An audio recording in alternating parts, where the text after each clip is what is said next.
বিগত ১.৫ দশকে দেশ থেকে পাচার হওয়া অর্থের ভয়াবহ চিত্র উঠে এসেছে জাতীয় সংসদে। স্বয়ং প্রধানমন্ত্রী তারেক রহমান বলেছেন, গত ১৫ বছরে পাচার হওয়া প্রায় $২৩৪ বিলিয়ন ফিরিয়ে আনার উদ্যোগ নেওয়া হবে।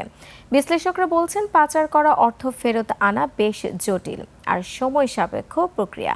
এদিকে কেন্দ্রীয় ব্যাংকের সাথে 10টি দেশের সঙ্গে আইনি প্রক্রিয়া ও সম্পদ শনাক্তকরণের কাজ চলছে। বিস্তারিত সাদাত হাবিবি সেতুর রিপোর্টে। শিয়া বাটার ও ভিটামিন সমৃদ্ধ লিলি বিউটি সোপ, তারুণ্যময় উজ্জ্বল ত্বকের জন্য। 9 থেকে 2023 সালের মধ্যে বাংলাদেশ থেকে অবৈধ অর্থ প্রবাহের পরিমাণ ছিল আনুমানিক $234 বিলিয়ন।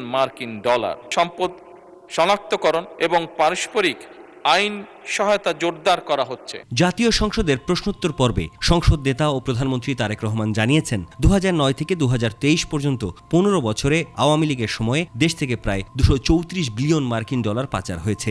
দেশীয় মুদ্রায় যার পরিমাণ বছরে গড়ে প্রায় 1,80,000 কোটি টাকা। সংখ্যাটি মূলত অন্তর্বর্তী সরকারের আমলে শ্বেতপত্র থেকে নেওয়া। আপনাকে তো প্রথম ফ্রিজিং করতে হবে, কারণ যেহেতু সে যেন এটা কোনোভাবে এক্সচেঞ্জ বা চেঞ্জ করতে বা ট্রান্সফার করতে না পারে। স্পেসিফিকলি এই বাংলাদেশ থেকে চেইন অ্যান্ড লাস্ট পর্যন্ত টোটাল চেইনটায় যে লাস্ট বেনিফিশিয়ারি, সেইটা আপনাকে এই রূপান্তরটাকে আইডেন্টিফাই করতে হবে এবং সেটা প্রমাণ করতে হবে যে এইটা ওই দেশের ওই ইনস্টিটিউশনের করাপশনের টাকা। পাচার হওয়া অর্থের গন্তব্য হিসেবে চিহ্নিত হয়েছে যুক্তরাষ্ট্র, যুক্তরাজ্য, কানাডা, সংযুক্ত আরব আমিরাত ও সিঙ্গাপুর সহ 10টি দেশ। বাংলাদেশ ইতিমধ্যেই মালয়েশিয়া, হংকং, আরব আমিরাতের সঙ্গে পারস্পরিক আইনি সহায়তা চুক্তি বা MLAT স্বাক্ষর করেছে। ওমনি ব্রিজওয়ে, নল, ইন্টারপাথ, ডেন্টস, DLA পাইপার, PwC বেকার এবং গ্র্যান্ড থর্টনের মতো নামি দামি 12টি অ্যাসেট রিকভারি প্রতিষ্ঠানের সাথে চুক্তি করেছে বাংলাদেশ ব্যাংক।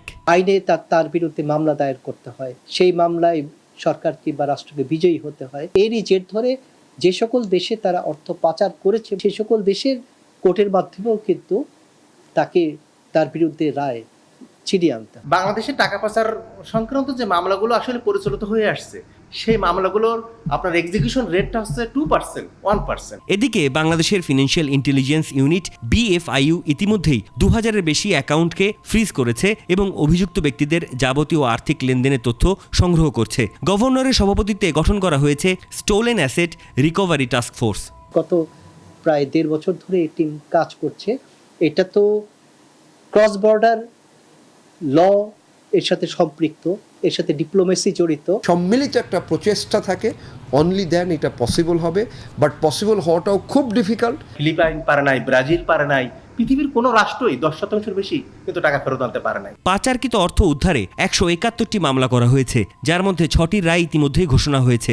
আদালতের নির্দেশে দেশে বিদেশে প্রায় 70,446 কোটি টাকার সম্পদ ইতিমধ্যেই ক্রোক বা ফ্রিজ করা সম্ভব হয়েছে। সাদাত হাবিবি সেতু, 21 টেলিভিশন, ঢাকা।